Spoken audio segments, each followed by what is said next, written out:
Bring your weaknesses to Jesus. Matthew chapter 8, verse 1 through 17.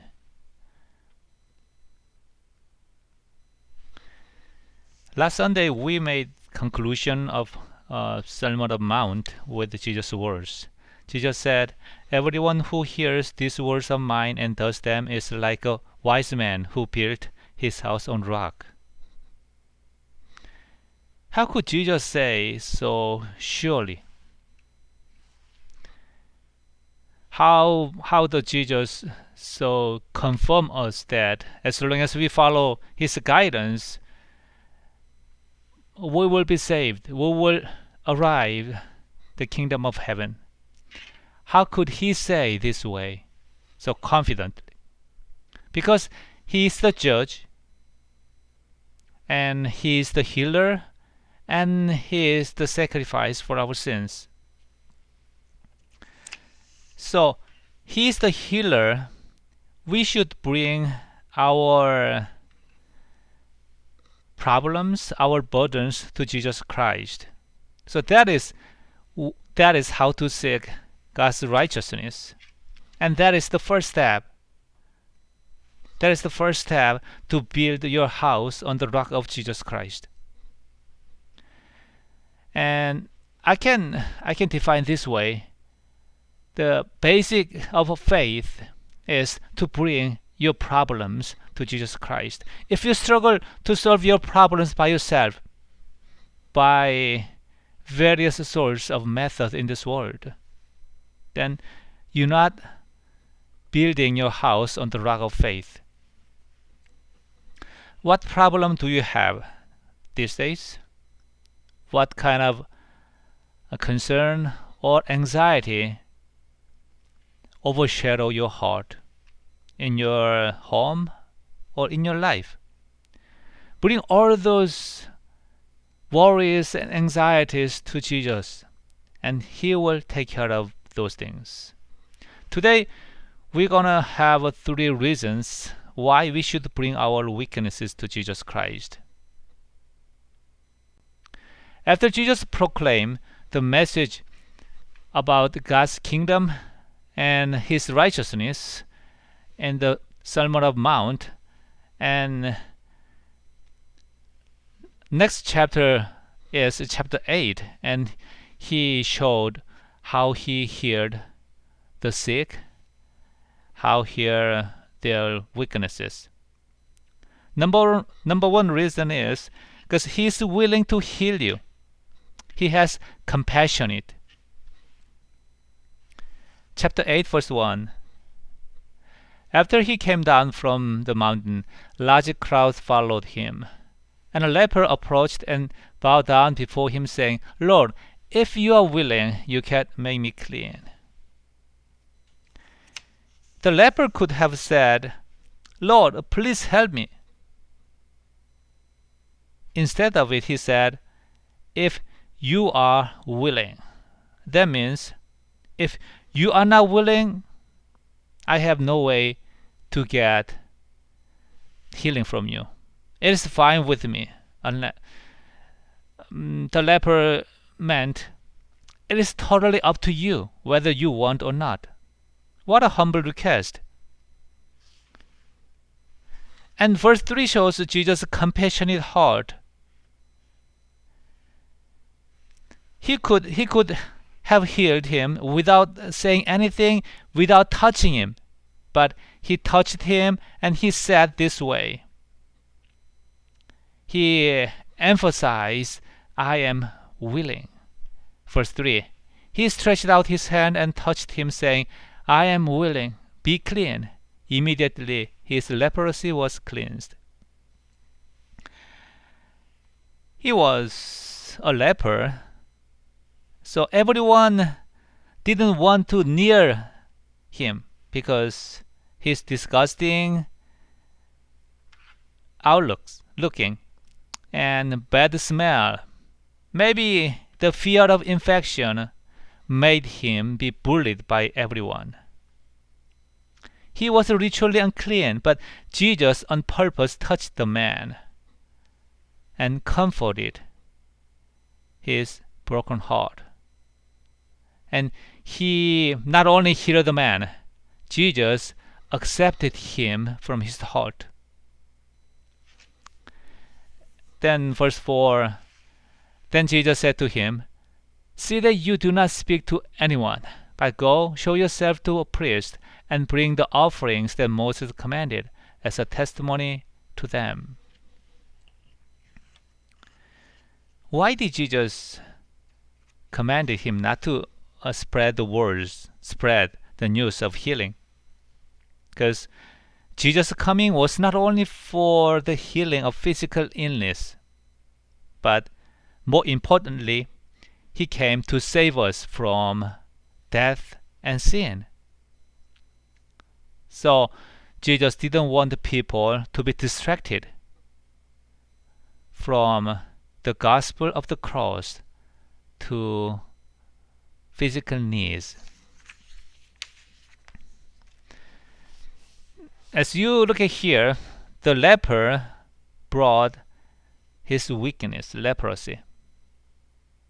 In those days, leprosy was a disease from God, cursed by God. No remedy, no cure. So it seems he was hopeless, but he only put his trust and hope in Jesus Christ. Also, Jesus didn't promise that he would heal the leprosy, but the leper came to Jesus and asked for mercy. As we know his compassionate heart, that we can bring our struggle, our problem in confidence. Number 2 reason, Jesus is more than able to heal, to fix your problem, your weakness, because he has authority of creator. As we see a homeless people or someone in need, of course we want to help them, but what is the problem? We're not that rich, and also we don't have ability to make that person whole. That's why we often withdraw ourselves from the people in need, not only from the street, but also from our in the church or in the family. Jesus is not only compassionate, but also capable to heal us very easily in a word from his mouth. Verse 5, when he entered Capernaum, a centurion came to him asking for help. Lord, my servant is lying at home paralyzed in terrible anguish. Jesus said to him, I will come and heal him. So far, these 3 verses are pretty similar to other stories of healing in the gospel. But next verses makes this story unique. But the centurion replied, Lord, I am not worthy to have you come under my roof. Instead, just say the word, and my servant will be healed. For I too am a man under authority, with the soldiers under me. I say to this one, go, and he goes, and to another, come, and he comes, and to my slave, do this, and he does it. He was a centurion. He has 100 soldiers under him. Also, he was under the control of the cap general, or like captain of 1,000 soldiers. So he know the what authority means. And he also have seen the true identity of Jesus Christ. Think about this centurion was the captain of 100 soldiers, very powerful. He can do whatever he wants to, most of the things. But Jesus his outlook is young Jewish carpenter. maybe a rabbi. Only Jesus had 12 followers, powerless. If the Gentile only saw, this Gentile centurion only had seen outlook of Jesus Christ, yes, Jesus was nothing. But he saw true reality of Jesus Christ. He saw Jesus has authority and power of Creator. That's why verse 8 he said, Lord, I am not worthy. In literal translation, it meant, I am not sufficient, I am not able. Because you are so great, you are so powerful, even I cannot have you to come under my roof. Instead, just say one word, then my problem will be gone.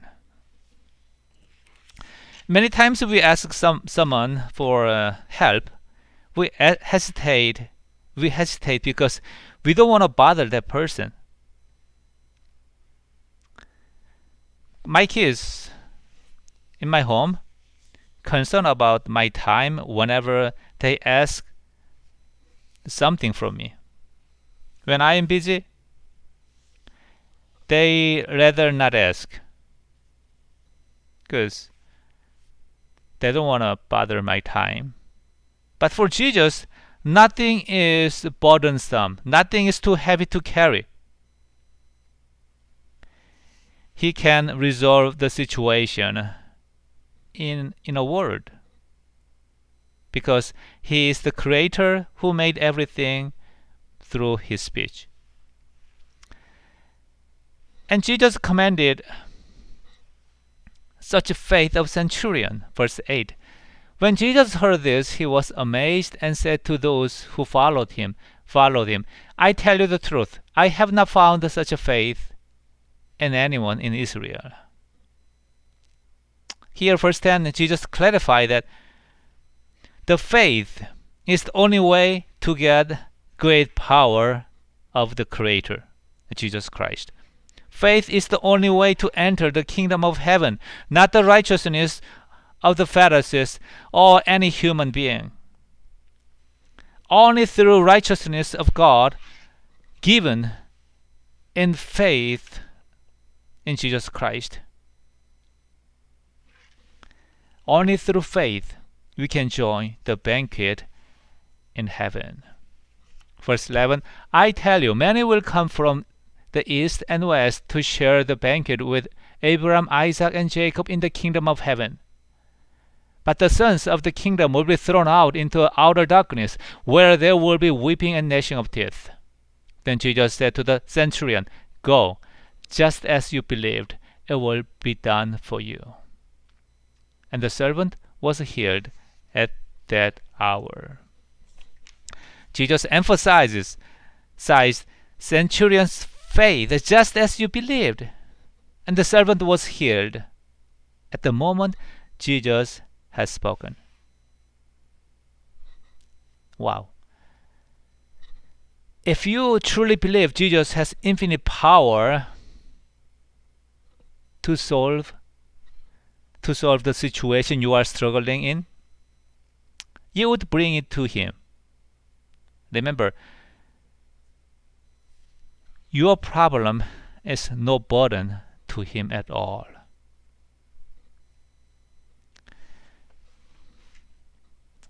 Now here's number 3 reason why we should bring our problems to Jesus Christ. He came to carry our weaknesses. That was his mission. Verse 14. Now when Jesus entered Peter's house, he saw his mother-in-law lying down sick with a fever. He touched her hand, and the fever left her. Then she got up and began to serve them. When it was evening, many demon-possessed people were brought to him. He drove out the spirits with a word, and healed all who were sick. He healed everyone who came to him, not only because he was compassionate, not only because he was able to heal them, but also because it was his mission. Verse 17. In this way that was spoken by Isaiah the prophet was fulfilled. He took our weaknesses and carried our diseases. What is our weaknesses? Physical weakness and spiritual weakness. That includes our sinful heart and selfish thoughts and worldly desire and focus and fear of living and unbelief and doubts.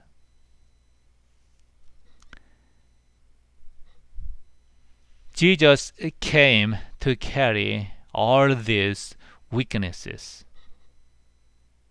Now think about in this passage today there are two healing miracles. Jesus healed them in a speech, in a touch. But that was Jesus healing our physical illness. But what about the spiritual illness?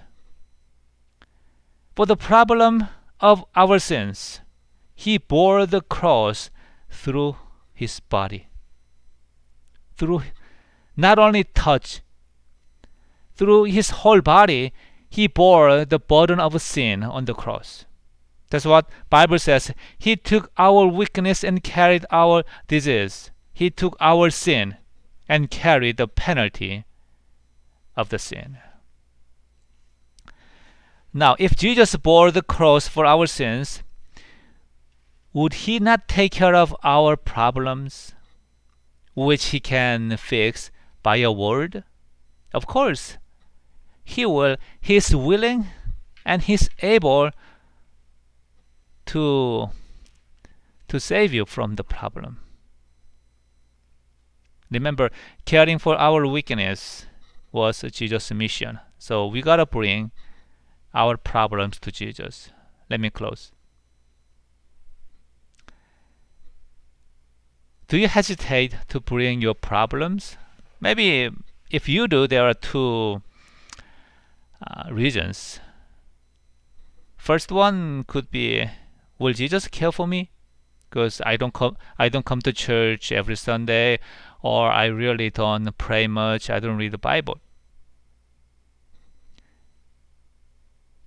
Not because who you are, but because he is compassionate.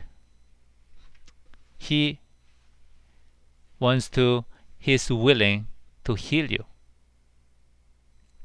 So other reason that we hesitate to bring our problem is, this is very small, trivial, personal problem. I don't want to bother him that much. He's busy for something great, like evangelism of the world.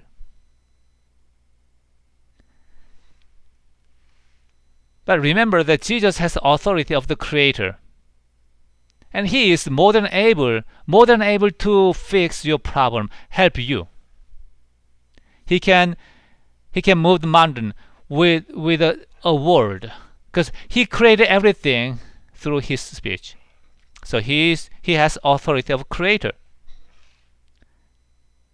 Nothing is heavier than lifting a feather for Jesus Christ. And most of all, he is carrying our weaknesses. Was his mission. He came for this. He laid down his life for this mission. So I encourage you to bring your problems, weaknesses that are overwhelming your mindset thoughts to Jesus Christ. It is your faith. It is the first step to build your house on the rock. Thank you.